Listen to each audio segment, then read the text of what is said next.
Hello. Shake of നോളജിന്റെ available ആയിട്ടുള്ള ക്ലാസ്സിലേക്ക് എല്ലാവർക്കും വെൽക്കം ഉണ്ട് കേട്ടോ. അപ്പോ എല്ലാ കോമ്പറ്റേറ്റീവ് എക്സാമിനും ഒരുപോലെ യൂസ്ഫുൾ ആകുന്ന ടോപ്പിക്സ് ആണ് നമ്മളിവിടെ ഡിസ്കസ് ചെയ്യുന്നത്. അപ്പൊ നമുക്ക് സ്റ്റാർട്ട് ചെയ്താലോ? ഉം അപ്പോ ഫസ്റ്റ് ഹെഡിങ്ങിൽ കാണുന്നത് എന്താണ്? മൈക്രോബ്സ് ഇൻ ഹ്യൂമൻ വെൽഫെയർ ആണ് അല്ലെ? മൈക്രോബ്സ് ഇൻ ഹ്യൂമൻ വെൽഫെയർ ആണ്. അപ്പൊ നമുക്ക് നോക്കാം, ഓരോ ക്വസ്റ്റ്യൻ വൈസ് നമുക്ക് ഡിസ്കസ് ചെയ്ത് പോവാം. അതാണ് ഒന്നും കൂടെ നിങ്ങൾക്ക് നല്ല രീതിയിൽ മനസ്സിലാവുന്ന ഒരു ടെക്നിക് എന്ന് എനിക്ക് തോന്നുന്നു. അപ്പൊ നമുക്ക് നോക്കാം. ഫസ്റ്റ് ക്വസ്റ്റ്യൻ നോക്കിയേ. During sewage treatment gases produced include.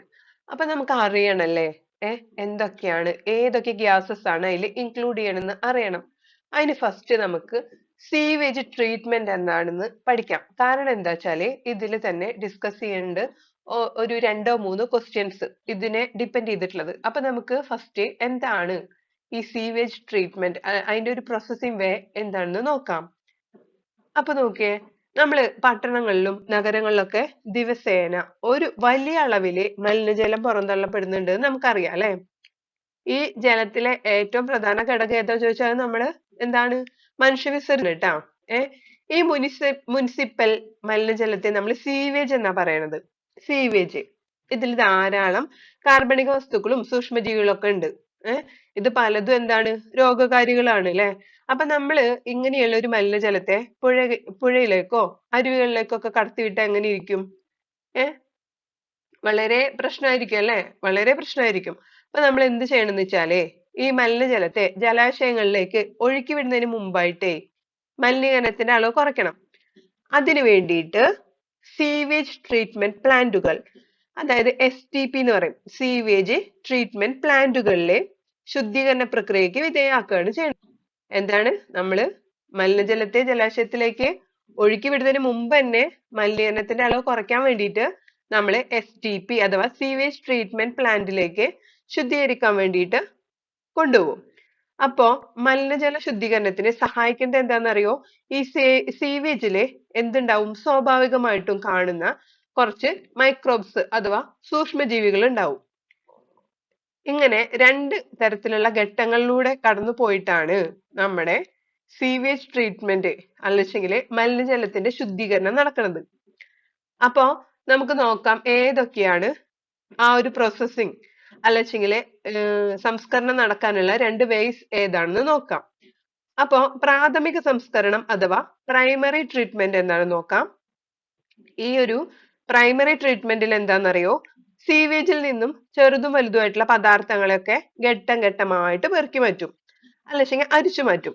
എന്നിട്ട് അതിനെ തുടർച്ചയായിട്ട് അരിക്കൽ പ്രക്രിയ നടത്തും. അങ്ങനെ അരിക്കൽ പ്രക്രിയ നടത്തുമ്പോൾ ഒഴുകി നടക്കുന്ന മാലിന്യങ്ങളൊക്കെ നീക്കം ചെയ്യപ്പെടും. അതിനുശേഷം അടിഞ്ഞുകൂടുന്ന മണ്ണും അതുപോലെ ചെറിയ കല്ലൊക്കെ നീക്കം ചെയ്യും. ഇങ്ങനെ അടിഞ്ഞുകൂടുന്ന എല്ലാ ഖരപദാർത്ഥങ്ങളെയും ചേർത്ത് നമ്മൾ വിളിക്കുന്ന പേരെന്താണെന്നറിയോ? പ്രാഥമിക സ്ലഡ്ജ് അല്ലെങ്കിൽ പ്രൈമറി സ്ലഡ്ജ് പറയും. അപ്പൊ എന്താണ് പ്രാഥമിക സ്ലഡ്ജ് അല്ലെങ്കിൽ പ്രൈമറി സ്ലഡ്ജ് എന്താന്ന്? അതായത് നമ്മൾ പറഞ്ഞു ഇങ്ങനെ കുറെ പ്രാവശ്യം തുടർച്ചയായിട്ട് അരിക്കൽ പ്രക്രിയ നടത്തുന്നു പറഞ്ഞു. അപ്പൊ ഒഴുകി നടക്കുന്ന മാലിന്യങ്ങളൊക്കെ നീക്കം ചെയ്യപ്പെടും. അത് നീക്കം ചെയ്തതിനു ശേഷം ഒഴുകി നടക്കുന്നതൊക്കെ നീക്കം ചെയ്യപ്പെടും. അതിനുശേഷം അടിഞ്ഞുകൂടുന്ന മണ്ണും ചെറിയ കല്ലൊക്കെയാണ് അല്ലെ? അപ്പൊ അത്തരത്തിൽ അടിഞ്ഞുകൂടുന്ന എല്ലാ ഖരപദാർത്ഥങ്ങളും ചേർന്നതാണ് നമ്മുടെ പ്രൈമറി സ്ലഡ്ജ്. ഓക്കെ അല്ലേ? ഇനി നമ്മൾ പറഞ്ഞു പ്രൈമറി സ്ലഡ്ജ് എന്താന്ന്. ഇനി മുകളിൽ തെളിഞ്ഞു നിൽക്കുന്ന ദ്രാവക ഭാഗം ഉണ്ട്. ഇത് അടിയിൽ കിടക്കുന്നതാണ്. എന്നാല് മുകളിൽ തെളിഞ്ഞു നിൽക്കുന്ന ദ്രാവക ഭാഗത്തെ നമ്മൾ എഫ്ലുവന്റ് എന്ന് പറയാം. എഫ്ലുവന്റ് കിട്ടിയോ? ഇനി പ്രാഥമിക സെറ്റിലിംഗ് ടാങ്കിലെ എഫ്ലുവന്റ് 2ാം ഘട്ട ശുദ്ധീകരണത്തിന് വേണ്ടിയിട്ടാണ് ഉപയോഗിക്കുന്നത്. അതായത് ഇതൊരു വാട്ടർ കണ്ടന്റ് ആണ് അല്ലെ? ദ്രാവക ഭാഗമാണ് ഈ എഫ്ലുവന്റ് പറയുന്നത്. അത് നമുക്ക് എന്തിനു ഉപയോഗിക്കാം? സെക്കൻഡ് സ്റ്റേജിലെ ശുദ്ധീകരണത്തിന് വേണ്ടിയിട്ട് ഉപയോഗിക്കാം. സെറ്റിലിംഗ് ടാങ്കിലെ അവിടെ ശുദ്ധീകരണത്തിന് വേണ്ടിയിട്ട് നമ്മൾ എഫ്ലുവന്റ് യൂസ് ചെയ്യുന്നു. ഓക്കെ അല്ലേ? അപ്പൊ നമുക്ക് എന്താണ് സെക്കൻഡ് സ്റ്റേജ് അല്ലെങ്കിൽ ദ്വിതീയ സംസ്കരണം അല്ലെങ്കിൽ ജൈവ സംസ്കരണം അല്ലെങ്കിൽ സെക്കൻഡറി സ്റ്റേജ് എന്താണെന്ന് നോക്കാം. പ്രൈമറി എഫ്ലുവന്റിനെ വായുസഞ്ചാരമുള്ള വലിയ ടാങ്കിലേക്ക് കടത്തിവിടുകയാണ് ചെയ്യണത്. അങ്ങനെ കടത്തിവിട്ടിട്ട് തുടർച്ചയായിട്ട് ഇങ്ങനെ ഇളക്കിക്കൊണ്ടിരിക്കും. എന്നിട്ട് അതിലേക്ക് എയർ പമ്പ് ചെയ്യും. ആ സമയത്ത് എന്തുണ്ടാവും എന്നറിയോ? ഉപകാരികളായിട്ടുള്ള കുറച്ച് എയറോബിക് ആയിട്ടുള്ള മൈക്രോബ്സ് ഉണ്ട്. അതായത് എയറോബിക് എന്താണ്? അത് അതില് എന്തുണ്ടായിരിക്കും? എയറിന്റെ പ്രസൻസോട് കൂടിയിട്ടുള്ളതായിരിക്കും അല്ലെ? അവയ്ക്ക് അവരുടെ വളർച്ചേനെ അത് വല്ലാതെ ഹെൽപ്പ് ചെയ്യും. ഇങ്ങനെ അവിടെ ആ മൈക്രോബ്സ്, അതായത് ബാക്ടീരിയയും ഫംഗസും ഒക്കെ ഉണ്ടാവും. ഈ ബാക്ടീരിയകളുടെ കൂട്ടങ്ങള് ഫംഗസ് നാരുകളൊക്കെ ആയിട്ട് ചേർന്നിട്ട് അരിപ്പ പോലെയുള്ള ഫ്ലോക്ക് ഉണ്ടാവും. എന്താണ് ഫ്ലോക്ക്? അപ്പൊ ബാക്ടീരിയയും അതുപോലെ ഫംഗസ് നാരുകളൊക്കെ കൂടി ചേർന്ന് അരിപ്പ പോലെയുള്ള ഫ്ലോക്കുകൾ ഉണ്ടാവും. ഇനി ഈ സൂക്ഷ്മജീവികള് എന്താ അതിന്റെ വളർച്ചാ വേളയിലെ എഫ്ലുവന്റിൽ അടങ്ങിയിരിക്കുന്ന ജൈവ വസ്തുക്കളെ ഉപയോഗിച്ച് അങ്ങനെ തീർക്കുകയാണ് ചെയ്യണത്.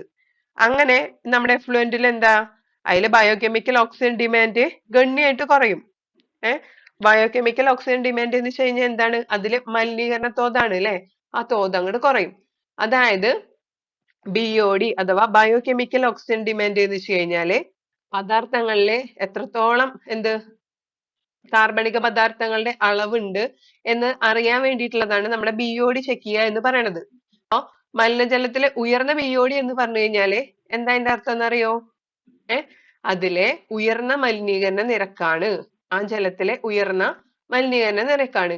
അപ്പോൾ നമ്മൾ പറയാണ് BOD വളരെ കുറവാണെന്ന് പറഞ്ഞാലോ, അപ്പോ മലിനീകരണത്തിന്റെ നിരക്ക് വളരെ കുറവാണെന്ന് അർത്ഥം. കിട്ടിയല്ലോ? അങ്ങനെ 1 ലിറ്റർ ജലത്തിൽ അടങ്ങിയിരിക്കുന്ന മുഴുവൻ ജൈവ പദാർത്ഥങ്ങളെയും ഓക്സീകരിക്കാൻ ബാക്ടീരിയ ഉപയോഗിക്കുന്ന ഓക്സിജന്റെ അളവാണ് നമ്മൾ BOD എന്നതുകൊണ്ട് ഉദ്ദേശിക്കുന്നത്. ഓക്കെ അല്ലേ? മുന്നോട്ട് പോവാലോ. അങ്ങനെയാണ് വെച്ചെങ്കിൽ സീവേജ് അഥവാ മലിനജലം, അതില് BOD ഗണ്യമായിട്ട് ഇങ്ങനെ കുറഞ്ഞു കഴിഞ്ഞു എന്ന് വിചാരിച്ചോ. അപ്പോ എഫ്ലുവന്റിനെ ഒരു സെറ്റിലിംഗ് ടാങ്കിലേക്ക് കടത്തിവിടും. എഫ്ലുവന്റിനെ സെറ്റിലിംഗ് ടാങ്കിലേക്ക് കടത്തിവിടും. ബാക്ടീരിയ ഫ്ലോക്കുകള് ടാങ്കിൽ അടിഞ്ഞുകൂടും അല്ലെ? ബാക്ടീരിയ ഫ്ലോക്കുകള് ടാങ്കിൽ അടിയാണ് ചെയ്യണത്. അങ്ങനെ അടിഞ്ഞുകൂടുന്ന ഈ അവക്ഷിപ്തം, അതായത് നമ്മുടെ ഫ്ലോക്കുകളല്ലേ, അതിനെ ആക്ടിവേറ്റഡ് സ്ലഡ്ജ് എന്നാ പറയണത്. എന്താ പറഞ്ഞത്? നമ്മൾ നേരത്തെ പറഞ്ഞിട്ടുണ്ടായിരുന്നു നമ്മുടെ ബാക്ടീരിയ ഫംഗസിന്റെ നാരുകളുമായിട്ട് കൂടി ചേർന്ന് ഫ്ലോക്കുകൾ ഉണ്ടാവുമെന്ന് പറഞ്ഞു. ആ ഫ്ലോക്കുകളൊക്കെ ടാങ്കില് അടിഞ്ഞുകൂടും. അങ്ങനെ അടിഞ്ഞുകൂടുന്ന ആ ഒരു അവക്ഷിപ്തത്തെയാണ് നമ്മൾ എന്ത് പറയണത്? ആക്ടിവേറ്റഡ് സ്ലഡ്ജ് എന്ന് പറയണത്. ഇതിന്റെ ചെറിയൊരു ഭാഗം നമ്മൾ എയറേഷൻ ടാങ്കിലേക്ക് ഇനോക്കുലം ആയി തിരികെ പമ്പ് ചെയ്യുന്നു. ഓക്കെ, എന്താണ് ഇനോക്കുലം? എന്താണ് ഇനോക്കുലം? ഇനോക്കുലം എന്ന് വെച്ച് കഴിഞ്ഞാല് സിമ്പിൾ ആയി പറഞ്ഞു കഴിഞ്ഞാല് നമ്മള് പാലിനെ തൈരാക്കില്ലേ? തൈരാക്കാൻ വേണ്ടിയിട്ട് നമ്മൾ എന്ത് ചെയ്യും? തിളപ്പിച്ചാറിയ പാലിലേക്ക് തൈരിന്റെ 1-2 ടീസ്പൂൺ ചേർക്കും അല്ലെ? തൈര് കുറച്ച് ചേർക്കും. അതിനെ നമ്മൾ എന്താ പറയാ? തൈരിനെ ഇനോക്കുലം എന്നാ പറയാ അല്ലെ? അതായത് മൊത്തത്തില് തൈരാവാൻ വേണ്ടി നമ്മൾ കുറച്ച് ചേർക്കുന്ന ആ ഒരു പാർട്ടിനെയാണ് നമ്മൾ ഇനോക്കുലം പറയുന്നത്. അതുപോലെ തന്നെ നമ്മുടെ ആക്ടിവേറ്റഡ് സ്ലഡ്ജ് ആയിട്ട് നമ്മുടെ ബാക്ടീരിയ ഫ്ലോക്കുകൾ ടാങ്കിന്റെ അടിയിൽ അടിഞ്ഞുകൂടിയിട്ടുണ്ട്. അതിൽ നിന്ന് ഒരു ചെറിയ ഭാഗം നമ്മൾ എയറേഷൻ ടാങ്കിലേക്ക്, അതായത് ടാങ്കിലേക്ക് ഇനോക്കുലായിട്ട് നമ്മൾ പമ്പ് ചെയ്യുകയാണ് ചെയ്യുന്നത്. അപ്പൊ എന്തുണ്ടാവും? അവശേഷിക്കുന്ന ആ വലിയ ഭാഗം സ്ലഡ്ജിനെ അനറോബിക് സ്ലഡ്ജ് ഡൈജസ്റ്റേഴ്സ് എന്നറിയപ്പെടുന്ന വലിയ ടാങ്കിലേക്കും കടത്തിവിടും. ഇവിടെ കാണപ്പെടുന്ന നമ്മുടെ എയറോബിക് അല്ലെങ്കിൽ എയറോബിക് ബാക്ടീരിയകളെ, എൻഎയറോബിക് ബാക്ടീരിയകളിലെ അത് സ്ലഡ്ജിലുള്ള ബാക്ടീരിയകളെയും ഫംഗസിനെയും ഒക്കെ ദഹിപ്പിക്കുകയാണ് ചെയ്യണത്. എന്താന്ന് മനസ്സിലായോ? അതായത് നമ്മൾ പറഞ്ഞു നമ്മുടെ ആക്ടിവേറ്റഡ് സ്ലഡ്ജ് എന്ന് പറയുന്നത് ഒരു ഇനോക്കുലം പോലെ നമ്മൾ അനറോബിക് സ്ലഡ്ജ് ഡൈജസ്റ്റേഴ്സ് എന്നറിയപ്പെടുന്ന വലിയ ടാങ്കിലേക്ക് കടത്തിവിടുകയും ഇവിടെ കാണപ്പെടുന്ന എനൈറോബിക് ആയിട്ടുള്ള ബാക്ടീരിയകള് ഈ സ്ലഡ്ജിലുള്ള ബാക്ടീരിയനെ അതുപോലെ ഫംഗസിനെയൊക്കെ അങ്ങോട്ട് ദഹിപ്പിക്കും. ബാക്ടീരിയകള് ഈ ഒരു ദഹന പ്രക്രിയയിലെ മീഥെയ്ൻ, അതുപോലെ hydrogen sulphide, carbon dioxide എന്നീ വാതകങ്ങളുടെ മിശ്രിതത്തെ ഉൽപ്പാദിപ്പിക്കുന്നു. നോട്ട് ചെയ്തോ? എന്താണ് methane, hydrogen sulphide, carbon dioxide എന്നീ വാതകങ്ങളുടെ മിശ്രിതത്തെയാണ് ഉൽപ്പാദിപ്പിക്കുന്നത്. ഇതിനെ നമ്മൾ ബയോഗ്യാസ് എന്നാ പറയാ അല്ലെ? ബയോഗ്യാസ് എന്നറിയപ്പെടുന്ന ഈ വാതകങ്ങൾ കത്താൻ സഹായിക്കും അല്ലെ? അതുകൊണ്ട് തന്നെ നമ്മൾ ഇതിനെ ഒരു ഇന്ധനമായിട്ടും നമ്മൾ യൂസ് ചെയ്യുന്നുണ്ട്. ഇങ്ങനെ നമ്മൾ ഈ പറഞ്ഞ സെക്കൻഡറി സംസ്കരണ പ്ലാന്റിൽ നിന്ന് പുറത്തു വരുന്ന എഫ്ലുവന്റിനെ എന്താക്കും? സാധാരണയായിട്ട് പുഴകള്, അരുവികൾക്കൊക്കെ ഒഴുക്കി വിടുന്നു. കിട്ടിയോ? അതാണ് ഈ സീവേജ് ട്രീറ്റ്മെന്റ് എന്ന് പറയുന്ന ഒരു പ്രോസസ്സ്. നമുക്കറിയാം നമ്മുടെ കേന്ദ്ര പരിസ്ഥിതി വന മന്ത്രാലയം ഇപ്പൊ ഗംഗാ പ്രവർത്തന പദ്ധതി, അതുപോലെ യമുന ശുചീകരണ പദ്ധതി, ഇതിനൊക്കെ രൂപം കൊടുത്തിട്ടുണ്ട് അല്ലെ. അതായത് കൂടുതൽ മാലിന്യ സംസ്കരണ പ്ലാന്റുകൾ നിർമ്മിക്കുക വഴി സംസ്കരിച്ച സീവേജിനെ മാത്രം പുഴയിലേക്ക് ഒഴുക്കുക എന്നുള്ളതാണ് ഈ ഒരു പദ്ധതിയുടെ പ്രധാന ഉദ്ദേശം. അപ്പൊ നോക്കിയേ, ഫസ്റ്റ് ക്വസ്റ്റ്യൻ നമ്മൾ പറഞ്ഞ ആ ഒരു ഫസ്റ്റ് ക്വസ്റ്റ്യന്റെ ആൻസർ എന്തായിരിക്കും? എന്തായിരിക്കും? അതില് മീത്തേനും ഹൈഡ്രജൻ സൾഫൈഡും കാർബൺ ഡൈ ഓക്സൈഡും അതുപോലെ ഹൈഡ്രജനും അടങ്ങിയിരിക്കും അല്ലെ. അതാണ് അതിന്റെ കറക്റ്റ് ആൻസർ. ഓക്കെ അല്ലേ? നെക്സ്റ്റ് ക്വസ്റ്റ്യൻ നോക്കിയേ, match the following columns and select the correct option. അതില് ക്ലോസ്ട്രീഡിയം, ബ്യൂട്ടിലിക്കം, പിന്നെ ട്രൈക്കോഡെർമ, അങ്ങനെ കുറച്ച് എന്താ മൈക്രോബ്സിന്റെ പേര് എഴുതിയിട്ടുണ്ട്. ഇപ്പുറത്തെ സൈഡില് ആസിഡിന്റെ പേര് എഴുതിയിട്ടുണ്ട്. അപ്പൊ നമുക്ക് അറിയണം ഏതൊക്കെ ആസിഡ് ഉൽപ്പാദിപ്പിക്കുന്നത് ഏതൊക്കെ മൈക്രോബ്സ് ആണെന്ന് അറിയണം. അതിന് നമുക്ക് നോക്കാം. ഈ ഓപ്ഷൻസ് ഒക്കെ നോക്കുന്നതിന് മുന്നേ തന്നെ കുറച്ച് കണ്ടന്റ്സ് നമുക്ക് നോക്കാം. അതായത് ഓർഗാനിക് ആസിഡിന്റെ പ്രൊഡക്ഷന് വേണ്ടിയിട്ട് നമുക്ക് ഏതൊക്കെ മൈക്രോബ്സ് ആണ് എന്ന് ചോദിച്ചാലേ, എസ്പെർജില്ലസ് നൈഗർ എന്ന് പറഞ്ഞ ഒരു മൈക്രോബ്സ് ഉണ്ട്. അതായത് അതൊരു ഫംഗസ് ആണ്. അത് സിട്രിക് ആസിഡിനെയാണ് ഉൽപ്പാദിപ്പിക്കുന്നത്. അപ്പൊ എസ്പെർജില്ലസ് നൈഗർ എന്ന് പറയുന്നത് സിട്രിക് ആസിഡിനെ ഉൽപ്പാദിപ്പിക്കുന്നു. എസ്പെർജില്ലസ് നൈഗർ എന്താണ്? ഒരു ഫംഗസ് ആണ് കേട്ടോ. പിന്നെ അസറ്റോബാക്ടർ അസറ്റി എന്ന് പറയുന്നത് അസറ്റിക് ആസിഡ്. അപ്പൊ അസറ്റി എന്ന് പറയുമ്പോൾ തന്നെ നമുക്ക് അസറ്റിക് ആസിഡ് കിട്ടും. ഇനി അടുത്ത് നോക്ക്, ക്ലോസ്ട്രീഡിയം ബ്യൂട്ടിലിക്കം, അത് ബ്യൂട്രിക് ആസിഡിനെയാണ് ഉൽപ്പാദിപ്പിക്കുന്നത്. അപ്പൊ ബ്യൂട്ടിലിക്കം ബ്യൂട്രിക് ആസിഡ് ആണ്, നമുക്ക് കിട്ടും. ഇനി ലാക്ടോബാസിലസ് എന്ന് പറഞ്ഞു കഴിഞ്ഞാൽ ലാക്റ്റിക് ആസിഡ് ആണ്. ഇപ്പൊ നമ്മൾ ലാസ്റ്റ് പറഞ്ഞ ഈ മൂന്നെണ്ണല്ലേ, അസറ്റോബാക്ടർ അസറ്റി, ക്ലോസ്ട്രീഡിയം ബ്യൂട്ടിലിക്കം, ലാക്ടോബാസിലസ്, ഇത് മൂന്നും ബാക്ടീരിയകളാണ്. അതിലെ ഈ നാലെണ്ണം പറഞ്ഞതിലെ നമ്മുടെ എസ്പെർജില്ലസ് നൈഗർ മാത്രമേ ഫംഗസ് ഉള്ളൂ. ബാക്കി മൂന്നെണ്ണം എന്താണ്? ബാക്ടീരിയ ആണ്. കിട്ടിയല്ലോ. അപ്പൊ നോക്കൂ, എസ്പെർജില്ലസ് നൈഗർ എന്ന് പറയുന്നത് സിട്രിക് ആസിഡിനെയും, അസറ്റോബാക്ടർ അസറ്റി എന്ന് പറയുന്നത് അസറ്റിക് ആസിഡിനെയും, ക്ലോസ്ട്രീഡിയം ബ്യൂട്ടിലിക് എന്ന് പറയുന്നത് ബ്യൂട്രിക് ആസിഡിനെയും, ലാക്ടോബാസിലസ് എന്ന് പറയുന്നത് ലാക്റ്റിക് ആസിഡിനെയുമാണ് എന്താ ഉൽപ്പാദിപ്പിക്കുന്നത്. അപ്പൊ നമുക്ക് പേരിൽ നിന്ന് അസറ്റിക് ആസിഡ്, ബ്യൂട്ടിലിക്കം butyric acid, bacillus lactobacillus lactic acid എന്ന് കിട്ടും. നിങ്ങൾ പ്രധാനമായിട്ടും നോട്ട് ചെയ്യേണ്ടത് നമ്മുടെ എസ്പെർജില്ലസ് നൈഗർ ആണ്. അത് നമുക്ക് ആ ഒരു മൈക്രോബിന്റെ പേരിൽ നിന്ന് ഏത് ആസിഡ് ആണ് ഉൽപ്പാദിപ്പിക്കുന്നത് കിട്ടില്ല. അതുകൊണ്ട് നല്ല പോലെ നിങ്ങൾ ശ്രദ്ധിച്ചു വേണം ആൻസർ ചെയ്യാൻ വേണ്ടിയിട്ട്. ഇനി നിങ്ങൾ എല്ലാവരും ആ ഓപ്ഷനിലേക്ക് നോക്കിയേ. നമ്മൾ പറഞ്ഞു അല്ലെ, ക്ലോസ്ട്രീഡിയം ബ്യൂട്ടിലിക്കം, അത് നമുക്ക് കിട്ടും. എന്താണെന്ന്? ബ്യൂട്രിക് ആസിഡ് ആണെന്ന് കിട്ടും അല്ലെ. അതായത് എ ഓപ്ഷൻ ഏതാ വരുന്നത്? സെക്കൻഡ് ആണ് വരുന്നത്. ഓക്കെ. ഇനി നെക്സ്റ്റ് ഓപ്ഷൻ പറയുന്നത് ട്രൈക്കോഡെർമ പോളിസ്പോർ എന്നാണ്. ഈ ട്രൈക്കോഡെർമ പോളിസ്പോർ എന്ന് പറയുന്ന ഫംഗസ് പ്രൊഡ്യൂസ് ചെയ്യുന്നത് സൈക്ലോസ്പോറിൻ എ എന്ന് പറയുന്ന ഒന്നാണ്. കിട്ടിയോ? എന്താണ്? ട്രൈക്കോഡെർമ പോളിസ്പോറത്തിൽ നിന്നാണ് എന്ത് പ്രൊഡ്യൂസ് ചെയ്യണത്? സൈക്ലോസ്പോറിൻ എ പ്രൊഡ്യൂസ് ചെയ്യണത്. ഇതിന്റെ ഫംഗ്ഷൻ എന്താന്ന് വെച്ചാല്, നമ്മുടെ സൈക്ലോസ്പോറിൻ എയുടെ ഫംഗ്ഷൻ എന്താന്ന് വെച്ച് കഴിഞ്ഞാല്, നമ്മളിപ്പോ അവയവം മാറ്റിവെക്കൽ ശസ്ത്രക്രിയ ഒക്കെ ചെയ്യില്ലേ, അപ്പൊ നമ്മുടേതല്ലാത്ത ഒരു പാർട്ടാണ് അല്ലെ വെച്ച് പിടിപ്പിക്കുന്നത്. അപ്പൊ എന്താ, റിജക്ട് ചെയ്യാൻ വേണ്ടിയിട്ടുള്ള സാധ്യതയുണ്ട്, അല്ലെങ്കിൽ പ്രതിരോധിക്കാൻ വേണ്ടി സാധ്യതയുണ്ട്. ആ ഒരു പ്രതിരോധ ശേഷിനെ നമ്മള് എന്താ നിഷ്ക്രിയാക്കണം അല്ലെ, ആക്റ്റീവ് അല്ലാണ്ടാക്കിക്കണം. അങ്ങനെ അതിനു വേണ്ടിയിട്ട്, അല്ലെങ്കിൽ ഇല്ലാതാക്കാൻ വേണ്ടിയിട്ട്, ആ ഒരു പ്രതിരോധ ശേഷിയെ ഇല്ലാതാക്കാൻ വേണ്ടിയിട്ട് യൂസ് ചെയ്യണതാണ് സൈക്ലോസ്പോറിൻ എ എന്ന് പറയുന്നത്. അപ്പൊ നമ്മളെപ്പോ പഠിക്കുമ്പോഴും നമ്മൾ ഓപ്ഷനിലുള്ള എല്ലാതും പഠിക്കണം, അതിനെക്കുറിച്ച് ഡീറ്റെയിൽ ആയിട്ട് പഠിക്കണം. അപ്പൊ ട്രൈക്കോഡെർമ പോളിസ്പോർ എന്ന് വെച്ചാൽ എന്താണ്? അത് പ്രൊഡ്യൂസ് ചെയ്യുന്നത്, അതൊരു ഫംഗസ് ആണ്, അത് പ്രൊഡ്യൂസ് ചെയ്യുന്നതാണ് സൈക്ലോസ്പോറിൻ എ എന്ന് പറയുന്നത്. ഓക്കെ. അതിന്റെ ഫംഗ്ഷൻ ആണ് നമ്മൾ അവയവം മാറ്റിവെച്ചവരിലെ പ്രതിരോധ ശേഷിനെ നിഷ്ക്രിയമാക്കാൻ അല്ലെങ്കിൽ ഇല്ലാതാക്കാൻ വേണ്ടിയിട്ടാണ് നമ്മൾ അത് യൂസ് ചെയ്യണത്. ഓക്കെ അല്ലേ? ഇനി നോക്കിയേ, മൊണോസ്കസ് പെർപ്യൂരിയസ് എന്ന് പറഞ്ഞിട്ട് ഓപ്ഷൻ സി കണ്ടോ നിങ്ങള്? അതൊരു ഈസ്റ്റ് ആണ്. ആ ഈസ്റ്റ് ഉൽപ്പാദിപ്പിക്കുന്ന സ്റ്റാറ്റിനുകൾ എന്താണ്? മൊണോസ്കസ് പെർപ്യൂരിയസ് എന്ന് പറയുന്ന ഈസ്റ്റ് ഉൽപ്പാദിപ്പിക്കുന്നതാണ് സ്റ്റാറ്റിനുകൾ. ഇതിന്റെ ഫംഗ്ഷൻ എന്താണെന്നറിയോ? ഇത് നമ്മുടെ ബ്ലഡിലുള്ള കൊളസ്ട്രോൾ കുറയ്ക്കാൻ വേണ്ടിയിട്ടാണ് കേട്ടോ ഉപയോഗിക്കുന്നത്. ബ്ലഡിലെ കൊളസ്ട്രോൾ കുറയ്ക്കാൻ വേണ്ടി ഉപയോഗിക്കുന്നതാണ് നമ്മുടെ മൊണോസ്കസ് പെർപ്യൂരിയസ് എന്ന ഈസ്റ്റ് ഉൽപ്പാദിപ്പിക്കുന്ന സ്റ്റാറ്റിനുകൾ. അതായത് നമ്മുടെ ശരീരത്തിലെ കൊളസ്ട്രോൾ നിർമ്മിക്കാൻ കാരണമായിട്ടുള്ള എൻസൈമിന്റെ പ്രവർത്തനത്തെ തടയുന്നു. അതായത് കൊളസ്ട്രോളിനെ ആരാണ് നിർമ്മിക്കാൻ വേണ്ടിയിട്ട് ഹെൽപ്പ് ചെയ്യണത്, അല്ലെങ്കിൽ ഏത് എൻസൈം ആണോ എങ്കിൽ അതിനെ ഇൻഹിബിറ്റ് ചെയ്യും. എൻസൈം ഇൻഹിബിറ്റർ ആണ്.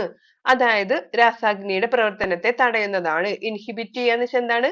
പ്രതിരോധിക്കുക അല്ലെങ്കിൽ തടയുക എന്നൊക്കെയാണ് അർത്ഥം വരുന്നത്. ഇനി ഓപ്ഷൻ ഡി നോക്കൂ.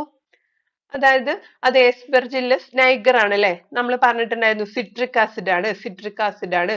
അപ്പൊ നോക്കിയേ, ഇതിൽ ഓപ്ഷൻ ഏതാണ് ശരി നോക്കിയേ, ഏതാണ്? ഓപ്ഷൻ എ ആണ് കേട്ടോ. ഇതിന്റെ കറക്റ്റ് ആൻസർ ഓപ്ഷൻ എ ആണ്. എല്ലാവർക്കും മനസ്സിലായില്ലേ? മനസ്സിലാവുന്നുണ്ടല്ലോ? എന്റെ ഒപ്പം പോരുന്നില്ലേ? ഇല്ലേ? എന്റെ ഒപ്പം പോരണം, എന്നാലേ നിങ്ങൾക്ക് ഇത് കറക്റ്റ് ആയിട്ട് മനസ്സിലിരിക്കുള്ളൂ ട്ടാ. ഓക്കെ, നമുക്ക് അടുത്ത ക്വസ്റ്റ്യനിലേക്ക് പോവാം. അടുത്ത ക്വസ്റ്റ്യൻ നോക്കൂ. Which of the following in sewage treatment removes suspended solids? അല്ലെ, നമ്മൾ നേരത്തെ പഠിച്ചിട്ടുണ്ടായിരുന്നു. ഞാൻ കറക്റ്റ് ആയിട്ട് നമുക്ക് സീവേജ് ട്രീറ്റ്മെന്റിനെ കുറിച്ചിട്ട് പറഞ്ഞിട്ടുണ്ടായിരുന്നു അല്ലെ. അപ്പൊ അത് ശ്രദ്ധിച്ചവർക്ക് അറിയാം എന്താണ്, എവിടെയാണ് നമ്മൾ സസ്പെൻഡഡ് ആയിട്ടുള്ള സോളിഡ്സിനെ റിമൂവ് ചെയ്യണത്. അതിന്റെ ആൻസർ പ്രൈമറി ട്രീറ്റ്മെന്റ് ആണ് അല്ലെ. നമ്മൾ പറഞ്ഞിട്ടുണ്ടായിരുന്നു ആ ഒരു ഘട്ടത്തില് ചെറുതും വലുതുമായിട്ടുള്ള പദാർത്ഥങ്ങളൊക്കെ നമ്മൾ ഘട്ടം ഘട്ടമായിട്ട് പെറുക്കി മാറ്റിയോ അരിച്ചു മാറ്റിയോ ഒക്കെ ചെയ്യണമെന്ന് പറഞ്ഞു. അതുപോലെ തുടർച്ചയായിട്ട് തന്നെ നമ്മൾ അരിക്കൽ പ്രക്രിയ നടത്തിയിട്ട് ഒഴുകി നടക്കണ മാലിന്യങ്ങൾ നീക്കം ചെയ്യണമെന്ന് പറഞ്ഞു.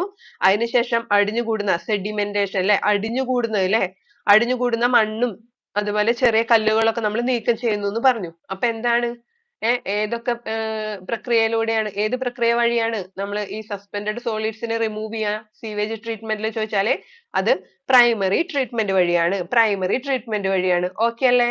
കറക്റ്റ് ആയല്ലോ അല്ലെ. നെക്സ്റ്റ് ക്വസ്റ്റ്യനിലേക്ക് പോവാം. Which of the following can be used as A bio control agent in the treatment of plant disease? അപ്പോ നമ്മൾ ഫസ്റ്റ് എന്ത് പഠിക്കണം? ഈ ഓപ്ഷനിൽ നിന്ന് കറക്റ്റ് ആൻസർ കണ്ടുപിടിക്കുന്നതിന് മുന്നേ നമ്മൾ ഒരു കാര്യം പഠിക്കണം. അതായത് എന്താണ് ബയോ കൺട്രോൾ ഏജന്റ്സ്, ഏതൊക്കെയാണ് എന്നുള്ളത് നമ്മൾ പഠിക്കണം. അപ്പൊ നോക്കിയേ, നമുക്ക് നോക്കാം. ട്രൈക്കോഡെർമ, ബാക്യുലോവൈറസ്, ബാസിലസ് തുരിയൻസിസ്, നമുക്കറിയില്ല BT എന്നൊക്കെ പറയുന്നത്. ഇത് മൂന്നാണ് പ്രധാനമായിട്ട് നമ്മൾ ബയോ കൺട്രോൾ ഏജന്റ്സ് എന്നുള്ള പേരിൽ അറിയപ്പെടുന്നത്. എന്താണ്? ട്രൈക്കോഡെർമ ഉണ്ട്, ബാക്യുലോവൈറസ് ഉണ്ട്, ബാസിലസ് തുരിയൻസിസ് ഉണ്ട്. ഇതൊക്കെയാണ് എന്ത്, നമ്മുടെ ബയോ കൺട്രോൾ ഏജന്റ്സ് എന്ന് പറയുന്നത്. അപ്പൊ ഓക്കെ, അപ്പൊ അതിൽ നിന്ന് തന്നെ നമുക്ക് ആൻസർ കിട്ടിയേക്കണം അല്ലെ. എന്താണ് ആൻസർ? ട്രൈക്കോഡെർമയാണ് അല്ലെ ആൻസർ. ആ മൂന്നെണ്ണം പറഞ്ഞതില് ഇതിൽ ഓപ്ഷനിലുള്ളത് എന്താണ്? ട്രൈക്കോഡെർമയാണ്. അപ്പൊ നമുക്ക് നോക്കാം ബാക്കിയുള്ളതൊക്കെ എന്താന്ന്. അപ്പൊ നമുക്ക് ക്ലോറൽ എന്താണെന്ന് നോക്കാം. ക്ലോറല്ല എന്ന് പറയുന്നത് ഒരു ഫ്രഷ് വാട്ടറിൽ കാണുന്ന ആൽഗയാണ്. ഇതിനെ നമ്മൾ ഓൾസോ കോൾഡ് എന്താണ്? സീവീഡ് എന്നും പറയില്ലേ, സീവീഡ് എന്നും പറയും. ഇതിന് ന്യൂട്രിറ്റീവ് വാല്യൂ ഉണ്ട്, അതുപോലെ മെഡിസിനൽ വാല്യൂസും ഉണ്ട് കേട്ടോ. അപ്പൊ ഇതെന്താണ്? ഒരു ആൽഗയാണ് ക്ലോറല്ല പറയണത്. അങ്ങനെയാണെങ്കിൽ അനബീനയോ? അനബീന അല്ല, നോസ്റ്റോക്ക് ഓസിലറ്റോറിയ. അനബീന, നോസ്റ്റോക്ക് ഓസിലറ്റോറിയ, ഇതൊക്കെ ഒരു സയനോ ബാക്ടീരിയ ആണ്. സയനോ ബാക്ടീരിയ എന്ന് വെച്ചാൽ എന്താണ്? അവര് ഓട്ടോട്രോപ്സ് ആയിരിക്കും അല്ലെ, സ്വപോഷികളായിരിക്കും. അത് മാത്രല്ല, ഇവയ്ക്ക് അന്തരീക്ഷത്തിൽ നിന്ന് നൈട്രജനെ ഫിക്സ് ചെയ്യാൻ, നൈട്രജനെ സ്വീകരിക്കാനുള്ള കഴിവുണ്ട്. അനബീന, നോസ്റ്റോക്കോ ഓസിലറ്റേറിയ എന്ന് പറയുന്ന സയനോ ബാക്ടീരിയകൾക്ക്. ഓക്കെ, ഇനി നോക്കിയേ, ഓപ്ഷൻ ഡി ഏതാണ്? ലാക്ടോബാസിലസ് ആണ് അല്ലെ. അതായത് ലാക്ടോബാസിലസ്, അതുപോലെ ലാക്റ്റിക് ആസിഡ് ബാക്ടീരിയ, LAB എന്ന് പറയും. ഇതൊക്കെ എന്താണ്? പാലിൽ വളരുകയും അതുപോലെ നമ്മുടെ പാലിനെ തൈരാക്കി മാറ്റുകയാണ് ചെയ്യണത്. കിട്ടിയല്ലോ. അപ്പൊ ഓപ്ഷൻ 4 നിങ്ങൾക്ക് എന്താന്ന് കിട്ടിയില്ലേ? ഇനി ട്രൈക്കോഡെർമ എന്താന്ന് വെച്ചാല് നമ്മൾ പറഞ്ഞു അതൊരു ബയോ കൺട്രോൾ ഏജന്റ് ആണെന്ന് പറഞ്ഞു. അതിന്റെ ഫംഗ്ഷൻ എന്താന്ന് വെച്ചാല് നമ്മുടെ സസ്യങ്ങളുടെ റൂട്ട്സ് ഇല്ലേ, അതില് സ്വതന്ത്രമായിട്ട് ജീവിക്കണ ഫംഗസുകളെയാണ് നമ്മൾ ട്രൈക്കോഡെർമ എന്ന് പറയുന്നത്. അത് ഈ പ്ലാന്റ്സിന്റെ വേരിനൊക്കെ സംരക്ഷിക്കും പാത്തോജനിൽ നിന്ന്, അതായത് രോഗകാരികളിൽ നിന്നൊക്കെ പ്ലാന്റ്സിന്റെ റൂട്ടിനെ പ്രൊട്ടക്ട് ചെയ്ത് നിർത്തുക എന്നുള്ളതാണ് ട്രൈക്കോഡെർമയുടെ ഫംഗ്ഷൻ. ഓക്കെ അല്ലേ? അടുത്ത ക്വസ്റ്റ്യനിലേക്ക് പോവാം. ആണ് അല്ലെ നെക്സ്റ്റ്.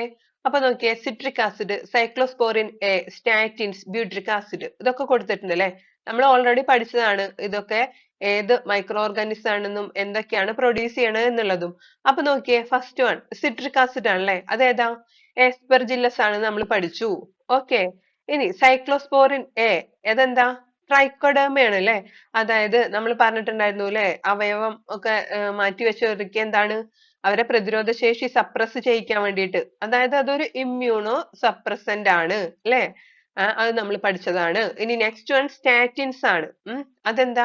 അത് മൊണാസ്കസ് ആണ്, നമ്മൾ പഠിച്ചു. അതായത് അതൊരു എൻസൈം ഇൻഹിബിറ്റർ ആണ്. നമ്മൾ പറഞ്ഞില്ലേ ബ്ലഡിലെ BP കുറയ്ക്കാൻ വേണ്ടിയിട്ട്, അതായത് BP ഉണ്ടാക്കുന്ന ആ ഒരു എൻസൈമിന്റെ പ്രവർത്തനത്തെ ഇൻഹിബിറ്റ് ചെയ്യുക അല്ലെ. ഓക്കെ, അതും നമ്മൾ പഠിച്ചതാ. പിന്നെ ബ്യൂട്രിക് ആസിഡ്, അതെന്താ?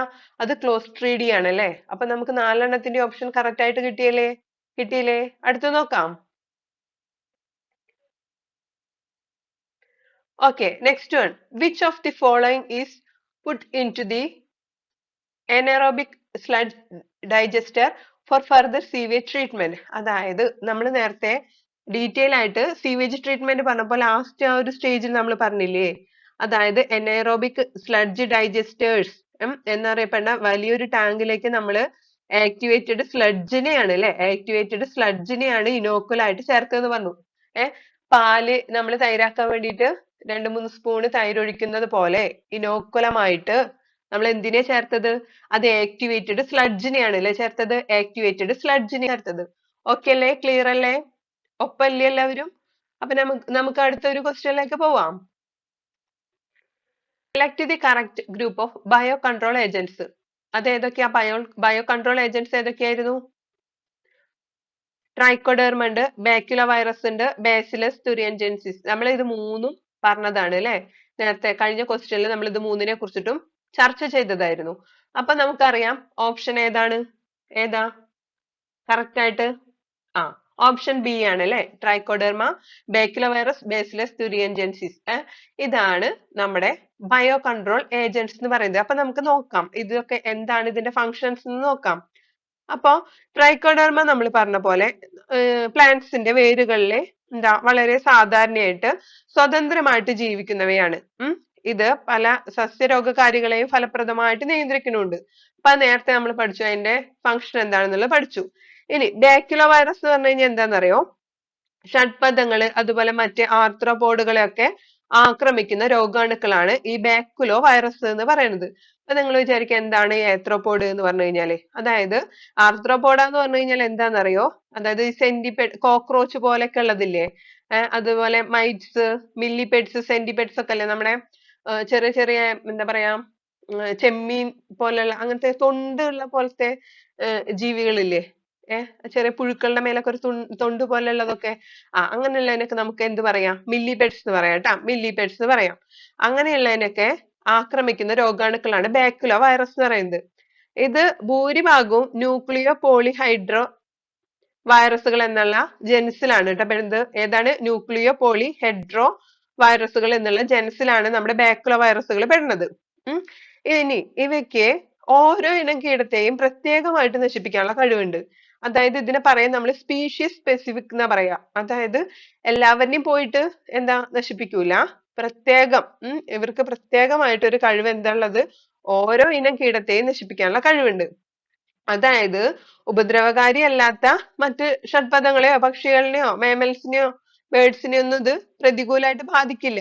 കാരണം എന്താ? ഉപകാരികളായിട്ടുള്ള ഷഡ്പദങ്ങള് സംരക്ഷിക്കപ്പെടണം അല്ലെ. അപ്പൊ ചിലതിനെ മാത്രമേ ഇത് സ്പീഷീസ് സ്പെസിഫിക് എന്നാ പറയാ നമ്മുടെ ബാക്യുലോ വൈറസിനെ. ഇനി ബി ടി, അതെന്താ ബി ടി എന്ന് വെച്ചാലേ? അതൊരു ബാക്ടീരിയ ആണ്. അതായത് നമ്മുടെ ചിത്രശലഭങ്ങളുടെ ലാർവേനെയൊക്കെ ഫലപ്രദമായിട്ട് കൺട്രോൾ ചെയ്യാൻ കഴിവുള്ള ഒരു ബാക്ടീരിയ ആണ് ബാസിലസ് തുരിയൻജൻസിസ് എന്ന് പറയുന്നത്, ബി ടി അല്ലെ, ബി ടി എന്ന് പറയുന്നത്. അപ്പൊ അതിന്റെ ആൻസർ കിട്ടിയില്ലേ? അടുത്ത ക്വസ്റ്റിനിലേക്ക് പോവാം. The primitive prokaryotes responsible for the production of biogas from the dung of ruminant animals include, അല്ലെ, അതാണ് അതിന്റെ ക്വസ്റ്റ്യൻ. മനസ്സിലായോ?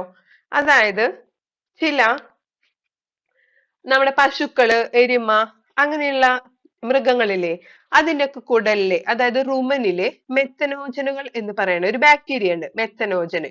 ഓക്കെ, അതുപോലെ തന്നെ കന്നുകാലികളുടെ ഭക്ഷണം, അവർ കഴിക്കുന്ന ഭക്ഷണത്തിൽ ധാരാളം സെല്ലുലോസും ഉണ്ട്. അപ്പൊ ഈ ഭക്ഷണം എവിടെ?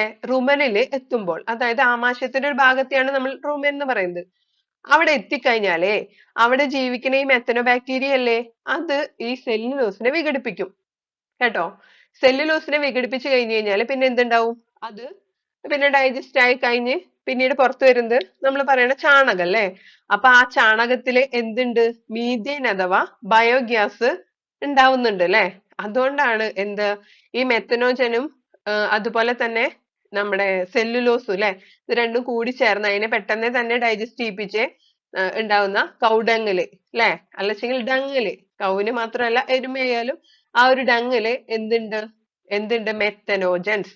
അപ്പൊ നമ്മുടെ ആൻസർ എന്താണ്? ഓപ്ഷൻ സി മെത്തനോജൻസ് ആണ് കേട്ടോ. ഓപ്ഷൻ സി മെത്തനോജൻസ് ആണ്. അപ്പൊ അടുത്ത ക്വസ്റ്റ്യനിലേക്ക് പോവാം. നോക്കിക്കോ. Which one of the following is a wrong matching of a microbe and its industrial product, while the remaining three are correct? Okay, നോക്കാം. മൂന്നെണ്ണം ശരിയായിട്ടുണ്ട് അല്ലെ. അതിൽ ഒരെണ്ണം തെറ്റായത് ഏതാണെന്നാണ് ചോദിക്കണത്. അപ്പൊ നോക്കിയേ, മൊണാസ്കസ് പെർപ്യൂരിയസ് എന്ന് പറയുന്നത് ഉൽപ്പാദിപ്പിക്കുന്നത് സ്റ്റാറ്റിൻ ആണ്. അത് ശരിയാണ്, നമ്മൾ ഓൾറെഡി പഠിച്ചതാ. പിന്നെ എസറ്റോബാക്ടർ എസറ്റി, അത് എസറ്റി ആണ്. അതെന്താ? അത് എസറ്റിക് ആസിഡ് ആണ്. ഓക്കെ, നമുക്ക് കിട്ടും. ഓപ്ഷൻ സി നോക്കിയേ, അത് ക്ലോസ്ട്രീഡിയം ബ്യൂട്ടിലിക് ആണ്. ക്ലോസ്ട്രീഡിയം ബ്യൂട്ടിലിക് എന്താ? ബ്യൂട്രിക് ആസിഡിനെ അല്ലേ? അപ്പൊ ഇത് തെറ്റല്ലേ? ലാക്റ്റിക് ആസിഡ് എന്ന് അവർ കൊടുത്തേക്കണത്. ലാക്റ്റിക് ആസിഡ് ഉൽപ്പാദിപ്പിക്കുന്നത് ആരാ? അത് ലാക്റ്റിക് ആസിഡ് ബാക്ടീരിയ ആണ്. LAB എന്ന് പറയും. ഓക്കെ. പിന്നെ എസ്പെർജില്ലസ് നൈഗർ എന്ന് പറയുന്നത് സിട്രിക് ആസിഡിനെ തന്നെയാണ്. അപ്പോ ഇതിൽ ഏതാ തെറ്റായത്?